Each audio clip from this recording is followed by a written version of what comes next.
अस्सलाम वालेकुम दोस्तों, आज इस वक्त जिस जगह मैं खड़ा हूँ ये आपके लिए एक बिल्कुल एक मिरेकल है, ये एक मौजज़ा है और ये अपनी तर्ज की यूनिक जगह है जो शायद कहा यह जाता है कि बर्र-ए-सग़ीर में शायद ये एक ही जगह है। ये एक मस्जिद है, लोहारी गेट से अंदर एक गली में ये एक ऐसी मस्जिद है जो ग्राउंड लेवल से तकरीबन 20 फुट नीचे है, जिसको डूंगी मस्जिद या नीवी मस्जिद कहा जाता है। कहा यह जाता है कि जैसी मस्जिद शायद दुनिया में कहीं ना हो, इवन बर्र-ए-सग़ीर जहाँ पर मसाजिद बनाने का एक कल्चर मौजूद है वहाँ पर भी ऐसी मस्जिद मौजूद नहीं है।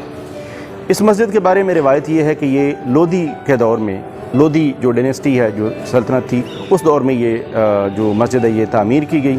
और ये अपनी एक फ़न तामीर का एक शाहकार है। आपके जहन में, मेरे में और बहुत सारे लोगों के जहन में ये ख्याल भी आता होगा कि एक ऐसी मस्जिद जो कि ग्राउंड लेवल से तकरीबन 20 फुट नीचे है, तो उसका जो सैनिटेशन का जो निज़ाम है वो कैसे काम करता होगा और इसको बनाने में ऐसे कौन से कार फरमा होंगे अवामिल और ये ऐसे क्यों बनाई गई,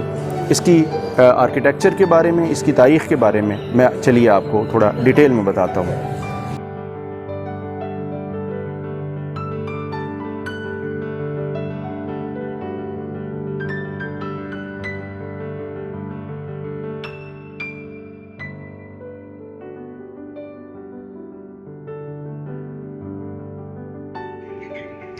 दोस्तों, जैसे ही हम इस मस्जिद में दाखिल होते हैं जो कि ज़ेरे ज़मीन है, तो हमें तकरीबन 20-21 सीढ़ियों का सामना होता है। संगमरमर की बनी हुई इन सीढ़ियों से उतर के जैसे ही आप सहन में दाखिल होते हैं तो आपके सामने एक दरमियानी वसत का एक सहन मिलता है जो तकरीबन 7 से 8 सफ़ों पर मुश्तमिल है।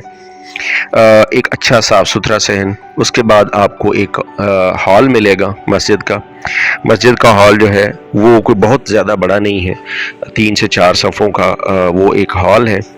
और ये एक साफ़ सुथरी लेकिन एक आप कह लें कि अच्छी तरह से मेंटेन की हुई मस्जिद है। अगर हम इसके आर्किटेक्चर पे जाएं तो आर्किटेक्चर में अगर हम गौर करें तो इसके 4 मीनार हैं, जिसमें 2 मीनार बड़े हैं, 2 मीनार छोटे हैं और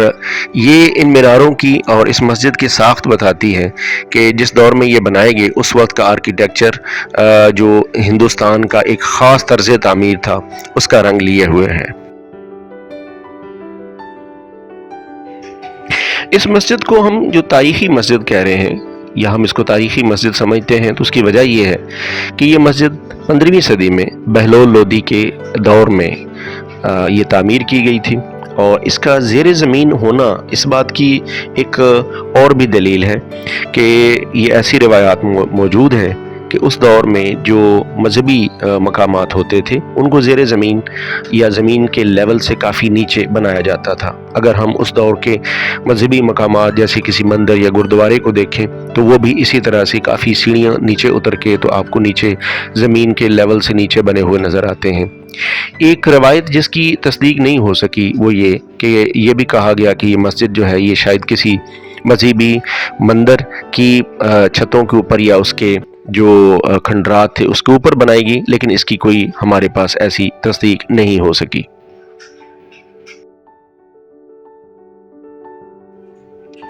दोस्तों, मस्जिद किसी भी आप तहज़ीब का एक अक्स होती है, ख़ास तौर पे मुसलमानों के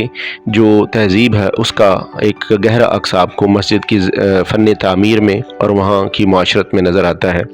अगर आप इस मस्जिद में आप दाखिल हों तो आपको इसके हॉल के अंदर एक बड़ा गुंबद नज़र आएगा जहाँ पर मेहराब बनी हुई है और उसके अंदर बहुत सारी कुरानी आयात जो हैं वो कंदा है और बड़ी ही खूबसूरत मुख्तलिफ़ रंगों में यहाँ पर उनको लिखा गया है। एक रवायत ये भी है कि उस वक्त के एक गवर्नर थे जिनका नाम जुल्फ़कार ख़ान था, उन्होंने ये बनवाई। इस मस्जिद की तामीर में और इस मस्जिद की मेंटेनेंस में एक चीज़ नज़र आती है कि उस वक्त के और बाद के मुसलमानों ने अपने इस मजहबी जो एक मकाम था इसकी बड़ी अच्छी तरह से हिफाजत की है।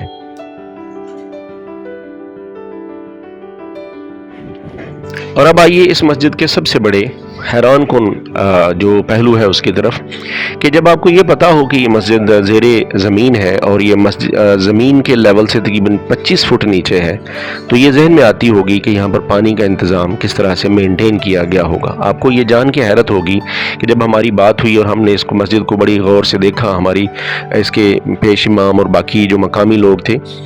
उनसे बात हुई, तो उन्होंने कहा जी कि कभी आज तक हमने अपनी पूरी ज़िंदगी में यहाँ पर पानी को रुकते हुए नहीं देखा। इसका निकासी आपका इंतज़ाम इतना अच्छा है कि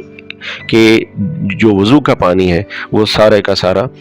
बग़ैर किसी रुकावट के ज़मीन के नीचे चला जाता है। इससे एक चीज़ और भी सामने आती है कि उस दौर के तर्ज़ तामीर में बहुत सारे साइंटिफिक जो पहलू हैं वो मद्देनज़र रखे गए कि आज बहुत सारे जो बाद में सीवरेज के मसाइल हम देखते हैं, सैलाब आए, बारिशें हुई, लेकिन कभी भी इस मस्जिद के अंदर हमने पानी को खड़े होते हुए नहीं देखा। और एक और जो खूबी और एक अच्छी ख़ास बात ये थी कि जब हमारी अहले इलाका से बात हुई तो उन्होंने कहा कि हम सब मिल के इस मस्जिद को मेंटेन करते हैं। अगरचे ये मस्जिद जो वर्ल्ड सिटी अथॉरिटी है उन्होंने इसको नेशनल हेरिटेज के तौर पे अपनी तहवील में लिया है, लेकिन आज भी ये मस्जिद अहले इलाका, अहले मोहल्ला और इस कूचे के लोगों की जो मज़हब से मोहब्बत है उसकी एक ज़िंदा और जीती जागती मिसाल है।